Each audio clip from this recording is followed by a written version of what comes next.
All right, everybody, welcome back to another episode of the BakeSmart Bench, where the three of us get together and talk all things bakery from the previous lives that we held and adored. Today, we're going to discuss something that is pretty contentious, I think. It's the new culture of nobody wants to work anymore. And I say that there's a correction to that, and that correction is that nobody wants to work for you anymore. And it all comes down to establishing a better workplace culture. And I think that that's something that a lot of people kind of overlook as an ingredient to a successful bakery. Like, you can have the most delicious product. You can have the most foot traffic heavy location and notoriety behind your name for years. But the minute that the culture in your workplace suffers, it becomes this insidious thing that spreads through the service industry because everyone talks and nobody wants to work for you anymore. And then before you know it, you're stressed out and you're screaming from your rooftops, nobody wants to work for me anymore. So for me, when I was working for the bakery that I ran for the 16 years, workplace culture was the single biggest driving force behind the role that I had as chief of operations, because it got to a point where I kind of assumed that if I could create a workplace that people thrived in, that wanted to be in, and could grow inside, it would do several things for me. It would turn my turnover down.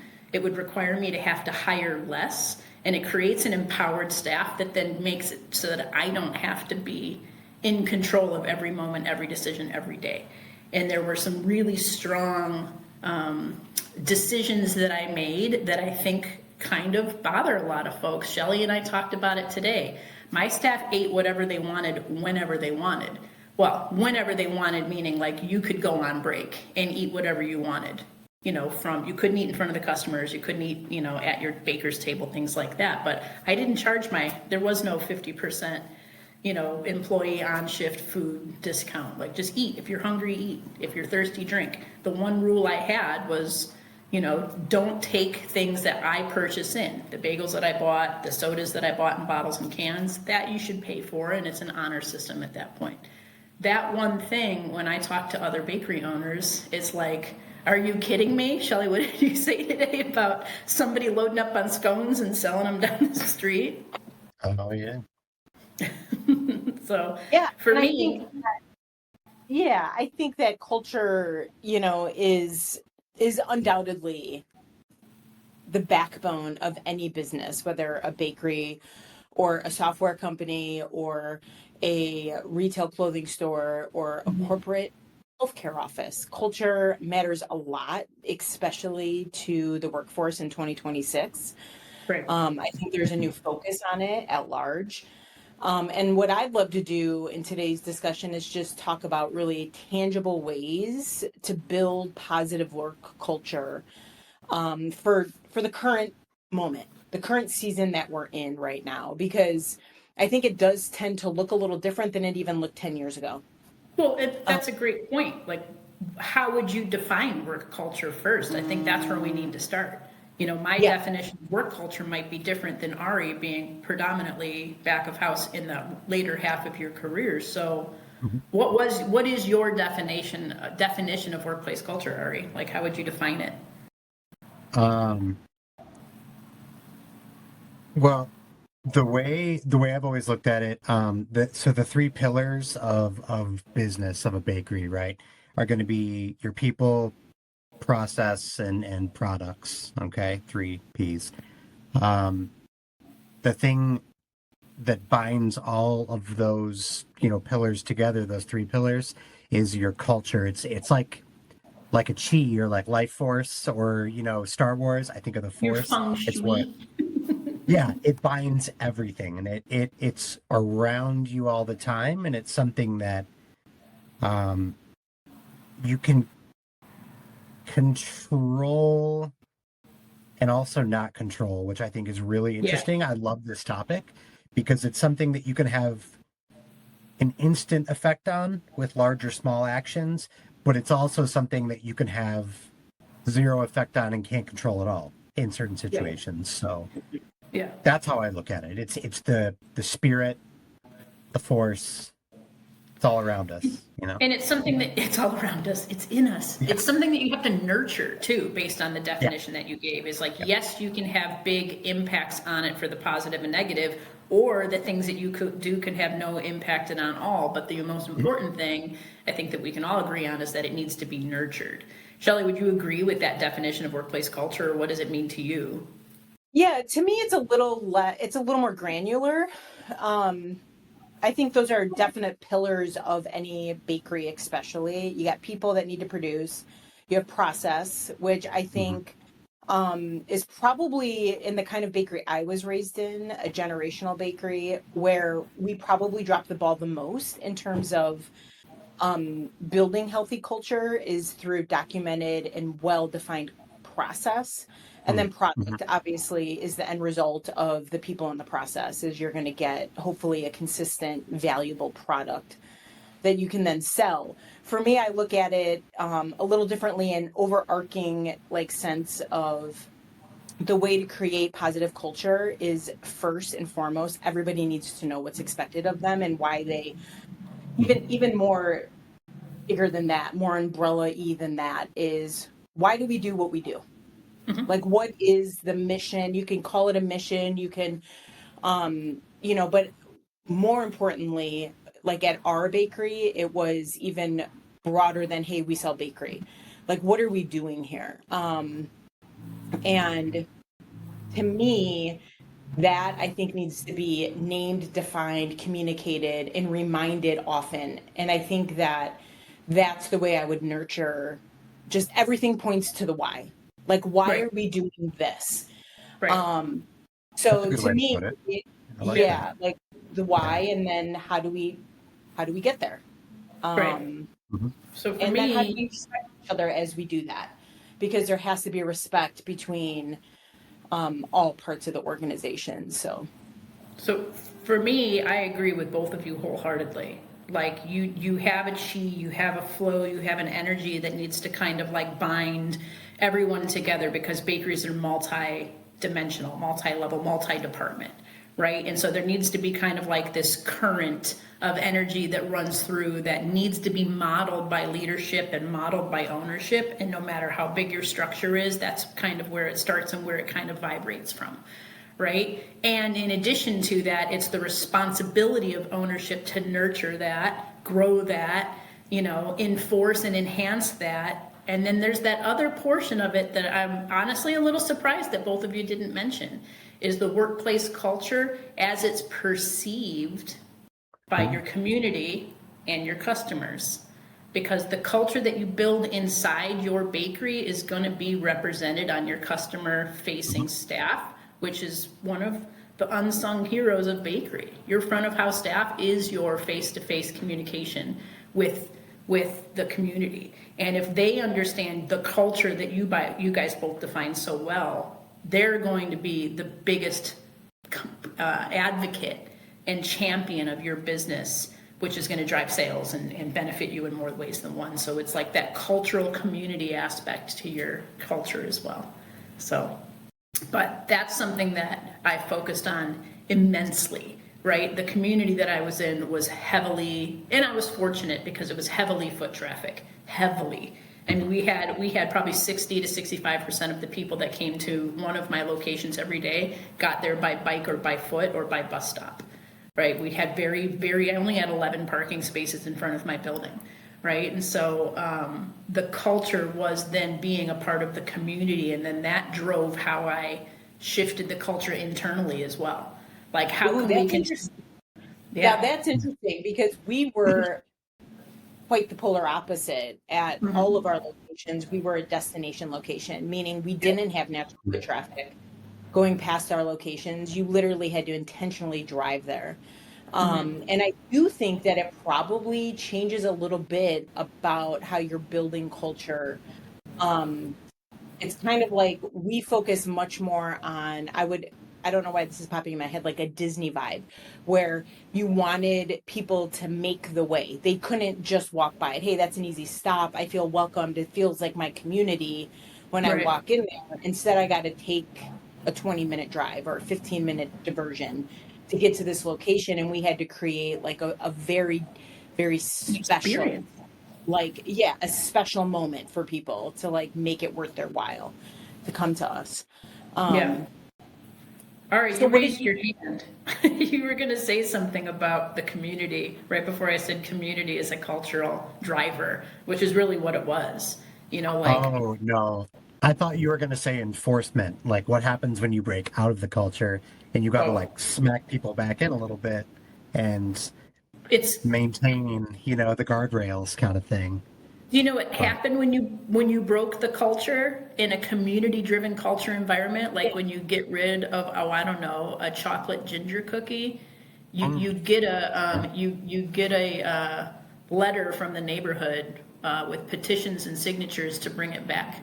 True story. We'll talk about that on another yeah, I episode. love it. I But love it. when you start to establish yourself in a community, when it's community Yeah. facing, you know, when I don't have to depend on, you know, people driving in or creating that experience, I think it does shift the way you handle your internal culture, right? And then when you're predominantly production based, because you guys didn't have so much retail at your place, did you, Ari? Like it was mostly production facility that fed other places. Yeah, my last one, yeah. I think where I learned a lot about culture and developing that, and I guess this is a good place for a positive industry shout out. But I worked for Zingerman's in Ann Arbor, Michigan, for years, and Great bakery. yeah, Zingerman's is uh, it's wild. It's one of those businesses where even when I demo now, when I talk about BakeSmart now, and I mention, I'm in Michigan, Southeast Michigan, Detroit, whatever. People go, "Oh man, Zingerman's is over there," and then Yeah. a lot of times they don't mention the food. Zingerman's has their deli and their bakehouse and their coffee company and all this stuff, but they're known for having this really uh, pure and kind of, I don't know, homegrown culture that's Yeah. kind of made an impact on the entire industry, and that's Well, they so. turned it into a product. They sell Yeah. it now. That's Oh, their So product. they, absolutely, yeah, so absolutely, it's now a product they sell because they figured exactly. out how to like create good culture through. Yep. I think it'd be really powerful to hear some examples of somebody if they don't know Zingerman's or Heather don't know how you did that, or Mhm. sharing some specific examples of how you Yeah. created culture in your bakeries or So you were yeah. part of. Yeah, I think that it is important because, you know, once we've kind of defined what culture is to us, it's like, okay, how do you either maintain, establish, or correct culture, right? And I think that Shellie, you touched on something important, which is expectations and transparency. That was the very, very, very first thing that we did when we decided to actively embrace in improving our culture inside our workplace, right? We knew that we were coming up on a big expansion, and I wanted to make sure that we trained our staff and walked into these new communities that were so invested in our success and invested in us joining their neighborhoods, that I wanted to make sure that the experience was shared. And the best way to do that is to decide what the experience was. So defining what our mission statement was, what are our core values? Those are things that people don't think about, especially in generational bakeries, and especially in smaller bakeries, is that you don't understand what your core values are. And that's all you have to do is turn around and ask your staff, what are the 5 things about this place that you think are no-goes? What are the 5 most important things about here? And I'll tell you that my biggest pet peeve, and I pointed this out to every single employee that I onboarded, was that if you walk into a place and their number 1 core value is customer service is number 1, that's a red flag. Because customer service isn't a core value, it is the foundational element of what we do and why we exist. So why is that a core value? It should just be an institutional part of what we do. Right. I'm not going to waste one of my top 5 core values on telling you that customer service is important. That's just like a duh for me. I can agree with that. Right? and so Absolutely. that was it. That was it for me. And so establish core values, establishing that motto, whether it's external or internal. Like getting that motto out there and then showing it and not being afraid to share it with your community, because the more transparent I was around it, the more I expected people to be able to look at it. and see it modeled in the behavior, and then also be able to call us out, management and other people, if that behavior wasn't modeled, right? So that was huge for me. And then expectations from what you can expect from me as your leader and what I'm going to expect from you. And it's not make sure you do your job well and do this. It was about come to me if you have an issue. I'm going to provide you with guidance. I'm going to tell you I don't know, but follow back up with you with an answer when you ask something.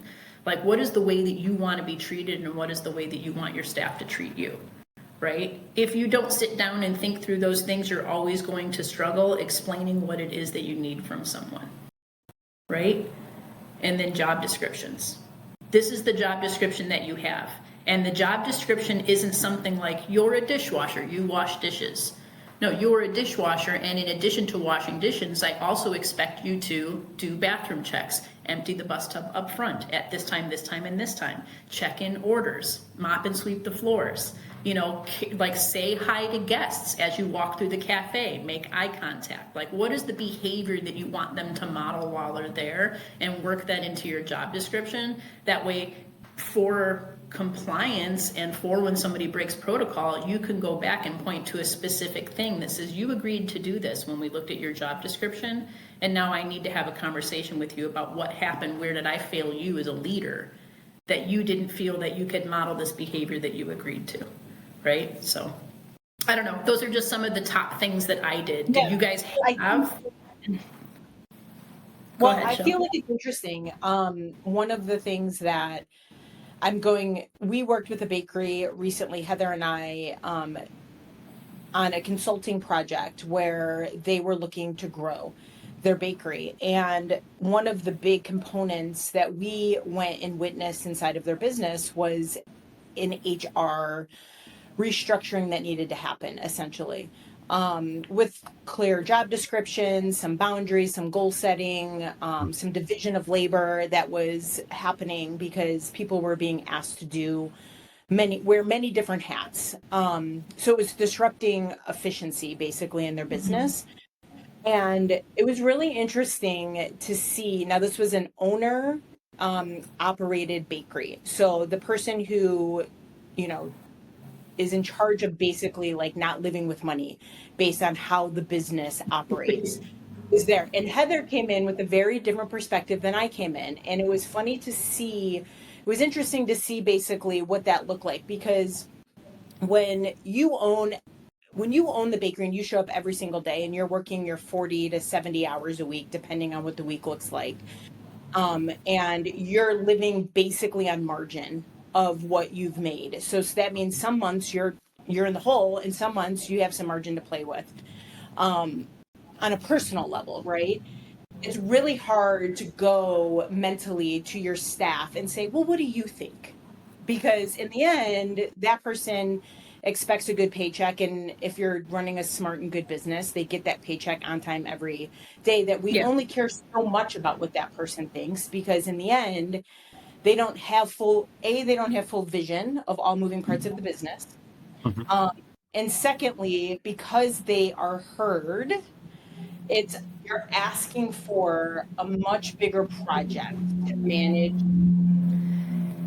Yes. So that is where it was interesting to see, because when I heard Heather say, well, you have to pull the customer, the employee should lead this conversation. The employee should be the one that tells you what they want. The employee should be the one that basically says that and I sat there and was like, wow, that is not how we in fact ran our bakery. And I saw the owner operators there be like, wow, really? Do I need to do that? And let me ask you this question as to why. How many bakeries have they worked in as owner operators, and how many bakeries have their employees worked in as pastry chefs and cake decorators and baristas and counter staff? Those folks have a larger, broad scale notice of what happens in other bakeries, and might have a system or a project or a tool or a way of thinking that they can borrow from another organization that an owner operator wouldn't have, because they've got blinders on thinking about how am I going to make payroll.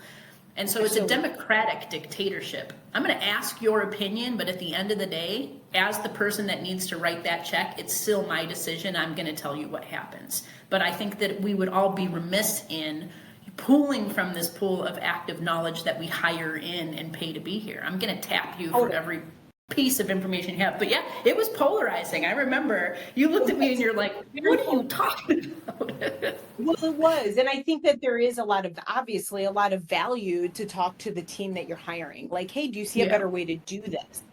I would just make sure that you have strong systems of communication, that when ideas are floated, that you circle back and talk to employees, that you've asked for their insight, and then you're like, yeah, that's a bad idea for my organization for these reasons. That needs to be communicated directly, honestly, and most importantly, respectfully back to the 100%. employee, so that and remember that you're taking that follow through on when you ask that.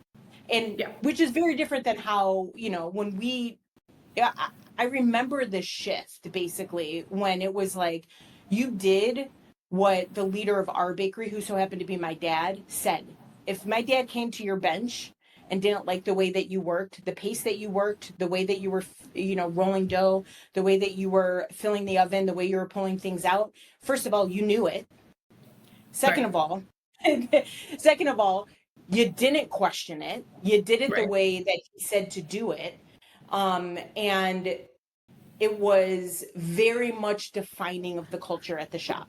Okay, so but think about that though. Your dad, talented master baker, could come in and run circles around every single one of those people at that bench. So he has that built-in respect, knowledge, and authority of what they're doing. Totally different if you came in or your mom came in and got on them. I'd expect to be told, well, I'm doing it this way because, and then I'm going to learn and I'm going to listen to you and go, okay, I see why you're doing that. We'll talk about it next time, but until a decision has been made by leadership, do it the way I asked you to do it, right? And so it like a part of the culture then becomes making sure that you highlight the right person to be in charge of those departments. Make sure that person works towards building that reputation and that respect based on experience, right? Which brings me to another huge piece of workplace culture, in that if the dishwasher called out, I washed the dishes.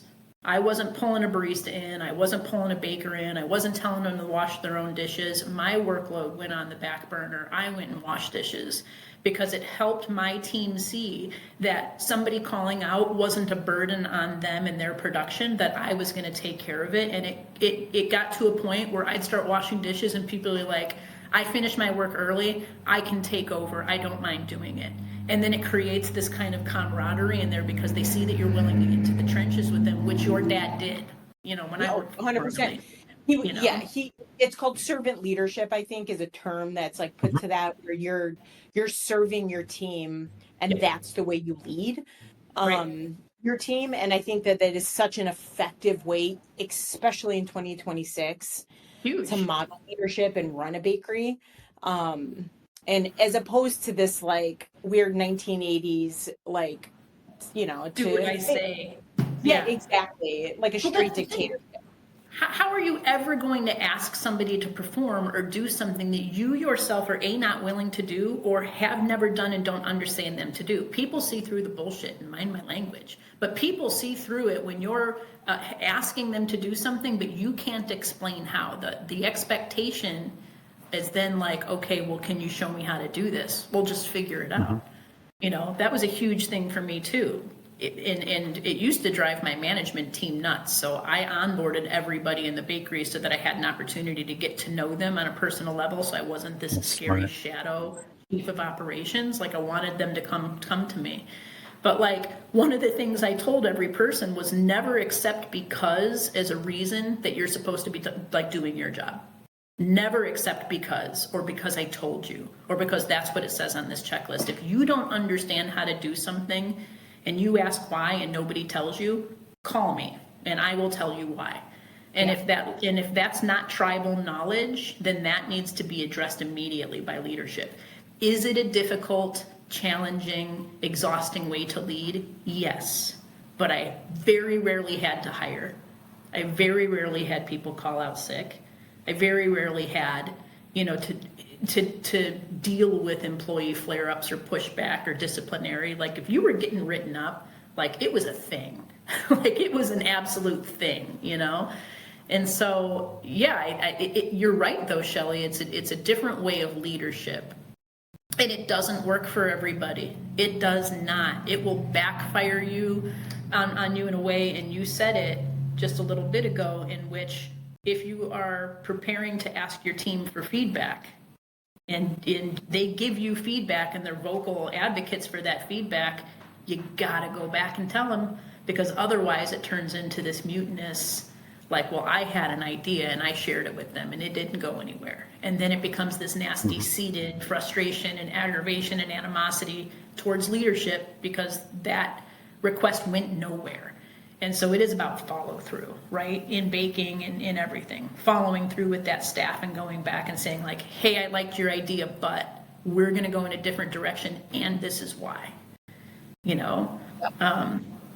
it's important. It's important for that. So, but aside from that, what are some other things that you guys did? Let's talk about employee incentives. Like, how did you incentivize your staff to work hard or to be there? I'm always interested to hear what other people did, right? Pizza party, high five.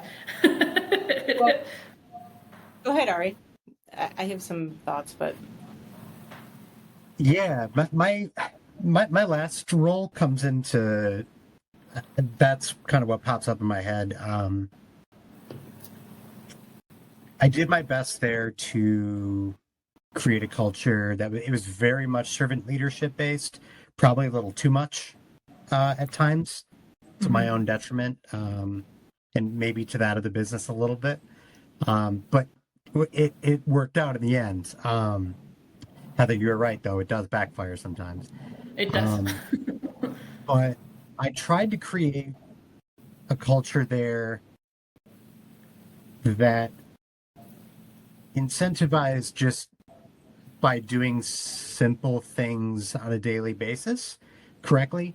And that started with a really large scale kind of system of essentially open book finance, which again, Zingerman's, I learned there. We kept basically all of our finances out in the open, or most of them. And we were a part of a larger company. So we were a bakery inside of a restaurant group. And I realized early on that my crew responded very well to kind of a competitive sort of nature. And so what I would do is say, okay, in the whole group, the bakery is, we're currently dead last in the sales or revenue or whatever it was, or profit or whatever. And I want to support everybody, make this a bakery that's going to get up to the top of the leaderboard in terms of sales or profit, whatever it's going to be. And we were able to get there, which is one of the things I'm most kind of proud of, I guess. Gamified baking. Yeah. And we were able to do that, I think, through kind of an incentive-based culture where there was the entire company as a whole was really struggling with turnover. A lot of people leaving, a lot of people quitting, bad reviews online, bad reviews on stuff like Glassdoor, Indeed, all that kind of stuff.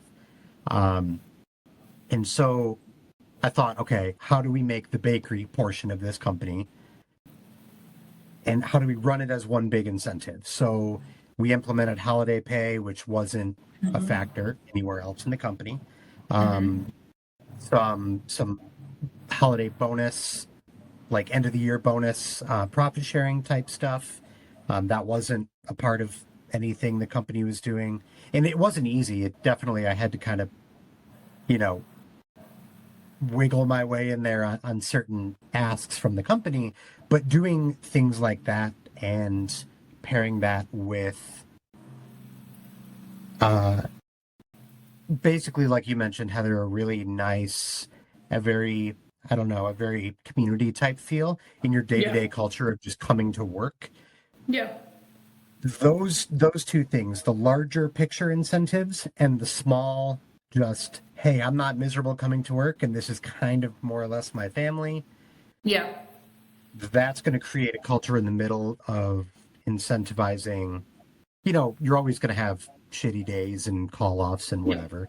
But in general, 99% of my staff showed up even when they were sick. Sometimes I sent them home, and it was because they wanted to be a part of it and to help the Yeah. team. So, Shellie, you said you had some ideas on this too. Yeah, I mean, I think at our shop, we were very much like a big family, and that came from things like every holiday when you're pulling 18, 20-hour days, we would buy pizza for the entire team on multiple shifts. So we made sure that our team was like fed and at least treated to special meals on those like super long work days. If you look down to like, we built at the very end of the business in our family, we ended up building a 40,000 square foot production facility with a retail storefront where we had the ability to actually design the bakery from the floor up.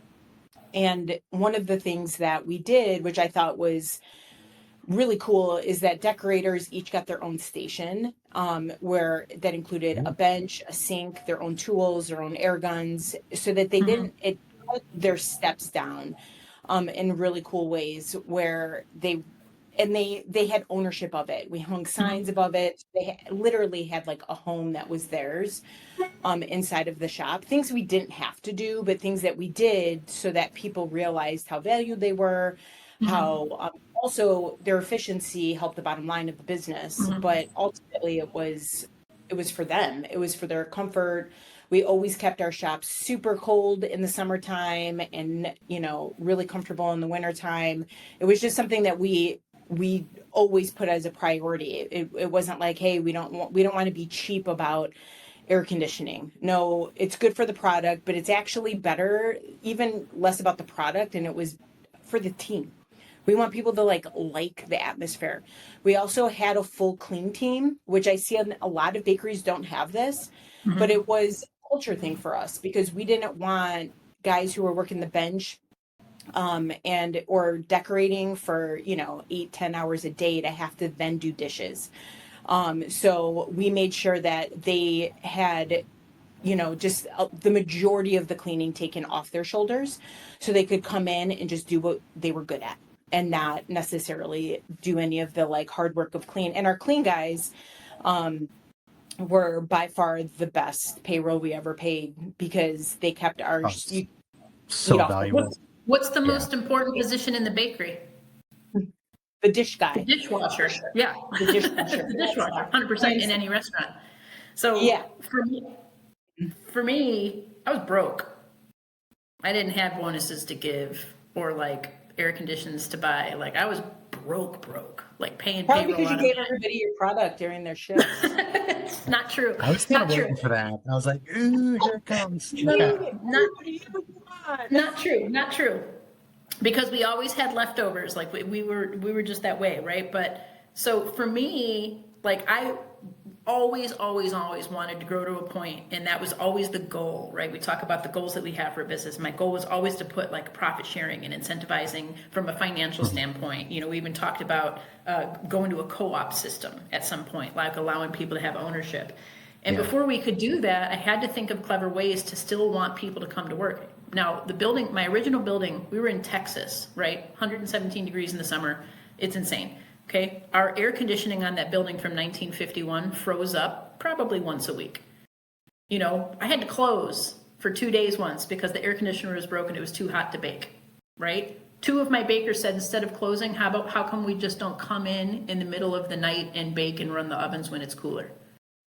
You don't get that from having shitty workplace culture, right?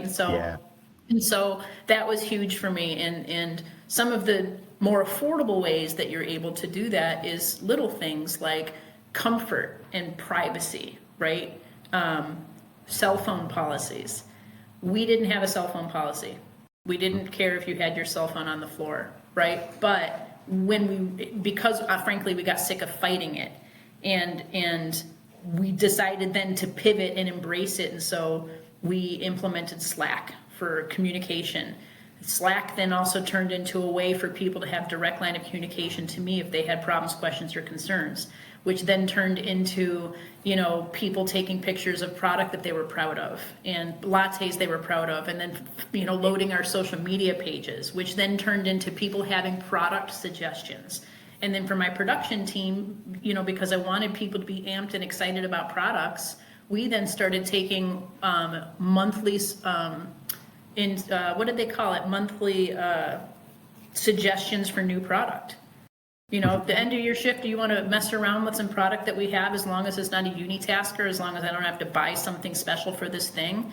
Create a new product for me, present it to me, let me taste it, give me a product information sheet on that. We'll take it to the manager meeting on Tuesday, try it out, and if we like it, we'll put it into rotation for a seasonal product to roll out.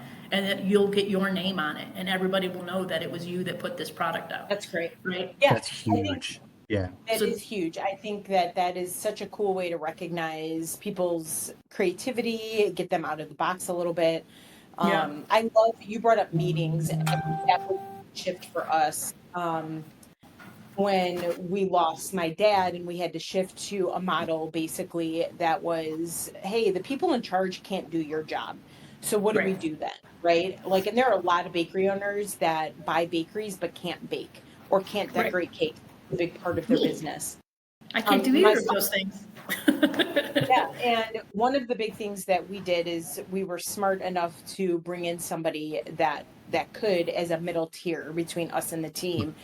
And then we implemented, for the first time in the history of our business, daily production meetings, which sounded crazy in the beginning. And it was something that we had to take a pause from a payroll perspective and say, is this actually worth it? And we were convinced by our new production manager that we had brought in that, yes, it is worth it. And for the first time, we had literally daily production meetings where everybody dropped their tools, whether they were at the oven, at the mixing bench, decorating, cookies, it didn't matter. They stopped and for 10 minutes, all got in a circle and talked as a team about what was going on in the business, what was coming down the pipeline in the next week, any kind of HR issue that needed to be discussed, challenge, opportunity, anything like that. We did shout outs where you could anonymously shout out a coworker. Those would be read during those daily meetings. And it was just a time where everybody felt like a team for the first time. And it changed. Yeah. It took about a month. And then we were like, because at first, as you can imagine, legacy employees are like, are you kidding me? I'm in the flow right now. I'm going to put my piping bag down, go stand over here with the looking at the clock and stuff. Yeah. Totally. Like, are aggravated. Sitting on a milk crate in the corner. Well, totally. And we did. And then some of them found like, hey, I could bring the milk crate with me and sit during this.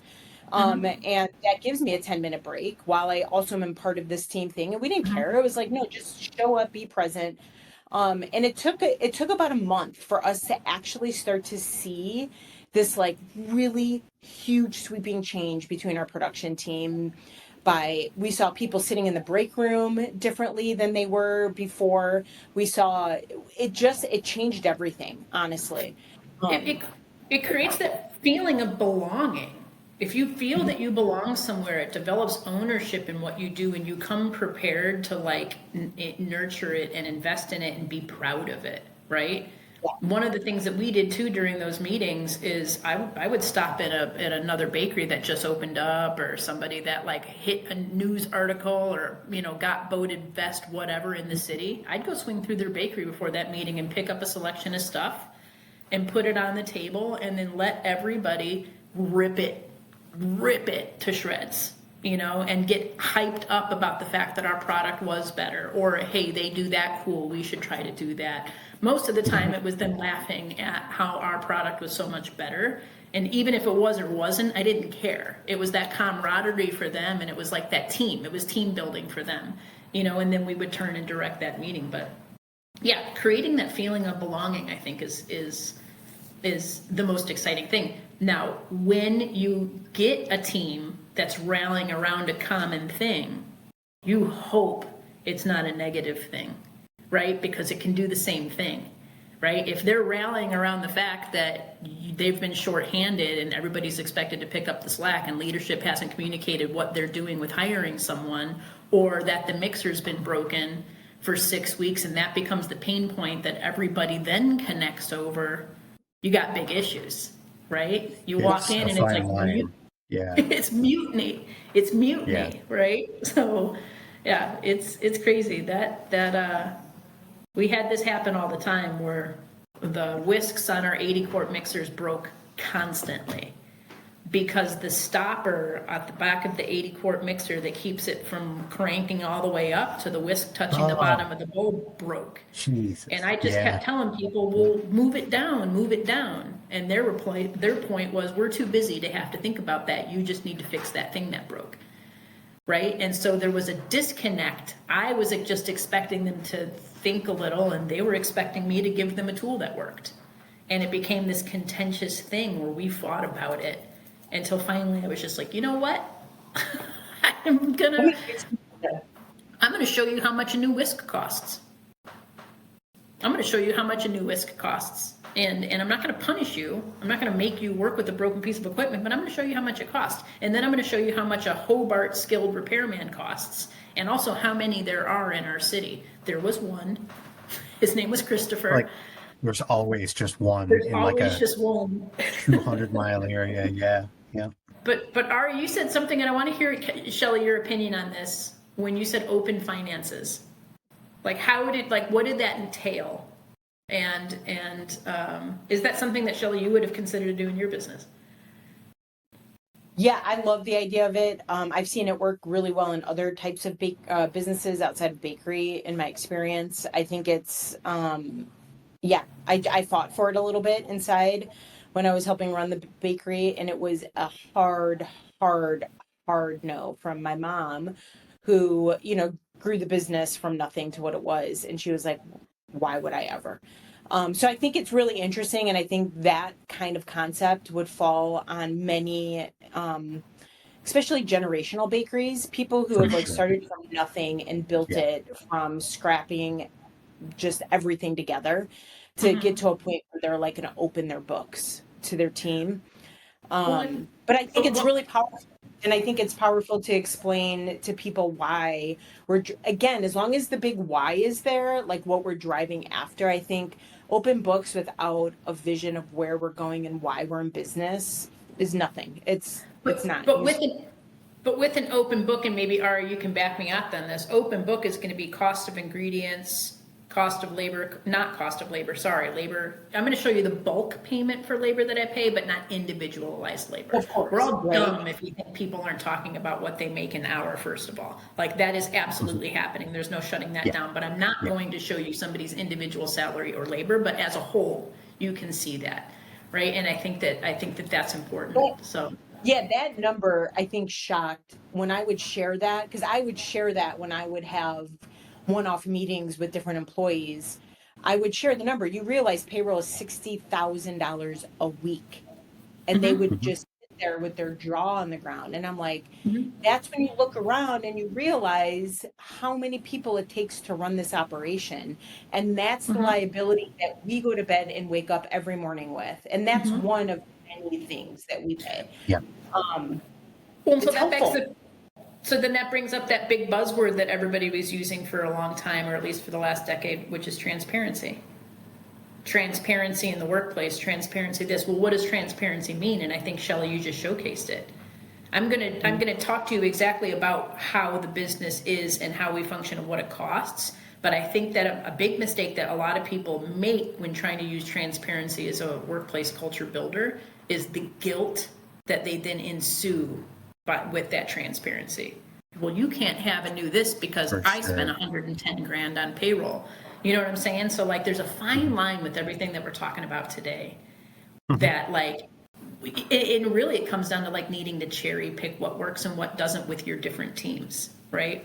It might work. You might get a baker that's excited to put up a new product every month for you to try out. And then you might get a baker who just wants to clock in and clock out and go home. And I think it's important that we recognize those individuals and not curate their experience, but lean in. And that's what I think is important, is lean into the people that lean in as much as you, right? If they're leaning in, I'm leaning in. If they're leaning in harder, I'm leaning in harder. And if you just want to stay in the back and do your thing, that's cool too. I'll check in on you and let you know I'm here if you need something. High five. And I think that's huge. And then very quickly, nobody wants to work for you anymore, right? You start to realize that nobody wanted to work for the you that you had, the you being the culture that you had, the you being the boss energy that you brought, or the lack of in some cases, right? The you who is so stressed out and not sharing things or refusing to share things or not addressing the why, that Shellie brought up, the why behind the how. So anyway. My kind of last thought on that. Yeah. I think a lot of people then talk about like, oh, this current generation, right? It becomes a generational thing. Kids these days, they don't. Okay. So sure. I think some of that's true in every generation. Yeah. I'm sure our grandparents said it about our parents. You know what I mean? Oh, yeah. But I think I don't know, maybe this is just maybe a status comment, but all of the success that I've had in terms of a culture or morale or employee success, lens, whatever you want to call it, I think has been from trying to create a culture of growth. If you can give people some hope that they're going to come to work and learn a little bit or grow, or at least not be miserable, you can get away with paying people maybe a few bucks less than they would make somewhere else. Okay. Yeah. Now, is it always going to work? No, you're going to have people that, need to go somewhere else or find a new career, whatever it may be. Always. But I think especially now with younger people, I've had really good luck even saying this in interviews, saying, listen, I want to offer you this job, as a baker, decorator, whatever it is. Honestly, I can't pay you a lot, but what I can do is I can teach you anything that you want to learn. I can take you from somebody who maybe wants to go to culinary school as a 17-year-old.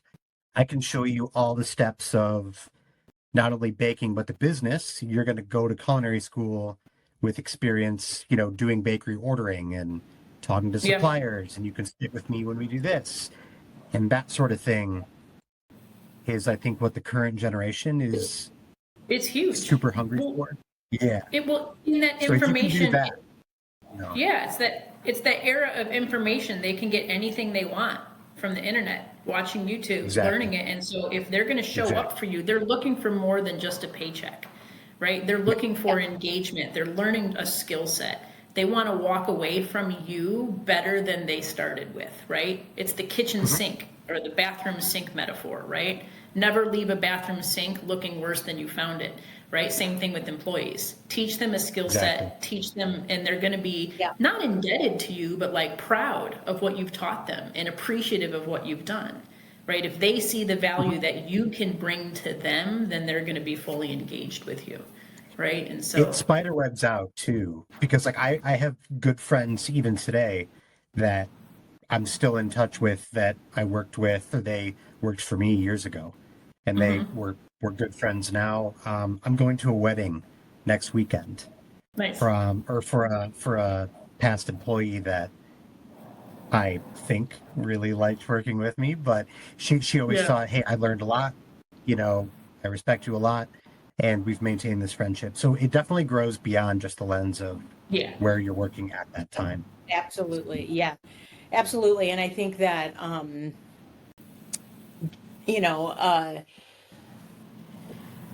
I totally just lost my thought. When I was in Portland, coming back around to that, when I was in Portland on my sabbatical tour around the United States, I stopped into a bakery that two former employees of mine owned together as a married couple. He was my front of house shift supervisor. Cool. She was my PM production baker. They hardly ever overlapped until we switched their shifts around.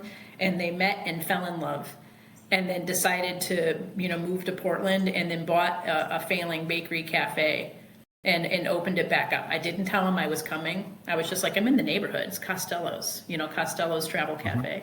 And I popped in, and when I tell you, like, at that time I was feeling really down about leaving the bakery industry, and you think through all of the things, the mistakes you made and all that kind of stuff. And when that guy saw me, when Kyle saw me, he like gave me the biggest hug, and he was just like, you have no idea how happy I am that you're here. Can I ask you some questions?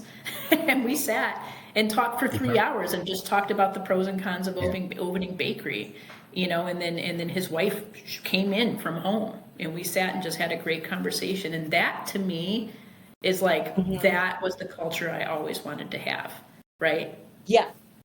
Yeah, and I remembered what I was going to say is that you save when you offer somebody less money, right? And you're like, look, but you're going to learn all of these things. You save them tuition, honestly, to culinary school. We ran a bakery with, I think I can count on one hand how many people that actually went through a program at a culinary school. And I would say of the ones on my hand, there were 2 that actually knew how to work. The rest of them came in and just wanted to, like, whatever. It's probably a personality thing even. But they had, when you're working a bakery, you got to sometimes work at volume. And if that's the kind of business, that was our business. We weren't making one of a cake. We were making 100 of that cake. So maybe that's, I think that, maybe that's what we talk about in our next episode and you would know, having gone to pastry school, the failure of the things that pastry school doesn't teach people who need to bake at volume. And you don't need it. You don't I love that topic. Let's do it. Yeah, let's do it. And trades, like, this generation in this industry needs a rebirth of people who understand that they can come in and make a really good living by baking. And you don't need school. You can just go to a baker and go to under somebody like Ari that's willing to teach you with the right attitude. Yeah, and statistics show right now that this generation coming out is going after the trade qualities because they saw them disappearing, with AI and the forcing, I got to go to college to be successful. And so trades are disappearing. So this generation is craving that and wanting that, right? And so now is the time, if we want to keep this culture of bakeries around, to like really hone in and grab those people and get them excited about what we all fell in love with bakery. So, but I'm glad, I think that we should wrap this up. I'm glad that we also identified our next episode. I think that I really appreciate seeing the perspective of each of you guys to talk about what it is to build a bakery culture. If anybody has questions or comments, or how you built bakery culture different than the things that we talked about here, please put it in the comments below so that we can read and react to that. And then we will see you next week, where we talk about whether or not you should go to pastry school. So it's good to see you all. I'm going to get my Johnson & Wales flag, put it right behind me. Next week. Yep, See ya. Exactly. Hi, guys.